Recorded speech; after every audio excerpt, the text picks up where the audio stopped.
Hi guys, Harry here. Welcome to Scrap Science.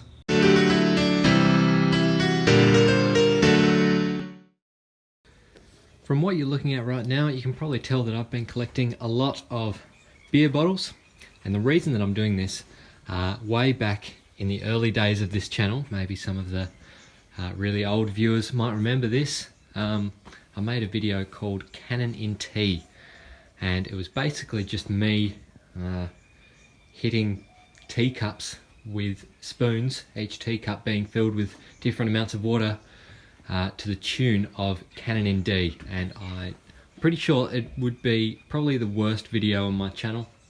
Anyway, because that video was so bad, I wanted to recreate it, try again with something like these beer bottles, which would create a bit of a better sound, hopefully, a bit more consistent, seeing as we've got all of them being pretty much the same. Really, I just wanted to try again at making music out of something that's not normally a musical instrument. So I've gone ahead and filled each bottle with a different amount of water.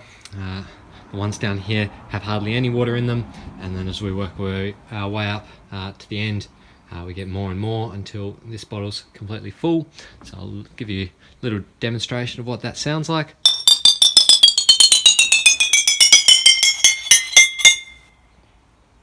Yeah, it's not too good, but you know, we can retune each one to sound a little bit better.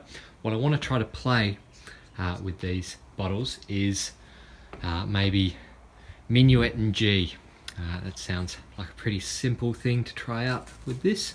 So first of all, I'll work out what frequency this one is playing at, because we need to know the frequencies that each level of water gives us, and to do that I need to use my phone, which I'm currently filming with, so I'm afraid I can't actually show you me doing that, but I'll get back to you when I have figured out a few different water levels and their frequencies. So I've put together somewhat of a chromatic scale. Let's try it out.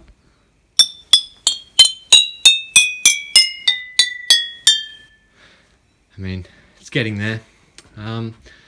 One thing I've noticed is that I can only do with the specific beer bottles that I have, I can only do one octave, and that's from an A to an A, I'm pretty sure, which isn't great. I mean, for Minuet and G, you need a G to a G, which I don't have, so I might have to transpose the music to make it Minuet in A, which hopefully won't sound too different for most of you. So after 2 hours of tuning, this is the best I can do. Alright, this is just a major scale, 8 bottles, 8 notes that I've tuned to the best of my ability.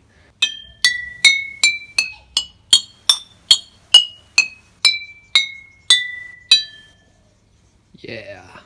So yes, I've figured out that Corona bottles are really the hardest things to tune, really, and that's okay. I mean, I wasn't spending the last few months collecting Corona bottles exclusively for this project, but really what I was going to do was line up all of the bottles in a row, each one being like a different note, and I'd just be able to play the song just going down the line, and I wouldn't have to like use just the whole chromatic scale like a piano. I mean, not chromatic scale, the whole major scale like a piano, like I did in the other video.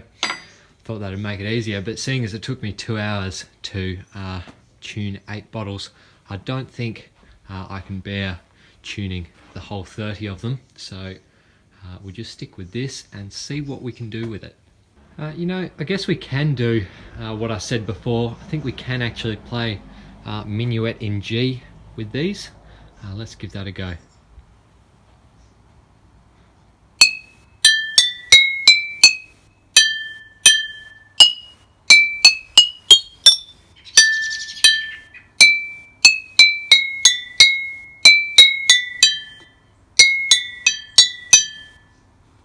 Well, there you go. That's probably the most complicated thing we can do with a single octave. So that's it, I guess. Actually, maybe I can do a bit better. I might try doing different parts of the melody and then maybe like overlaying them to try to make it sound like there's a bunch of chords in there and stuff. Let's see how that works.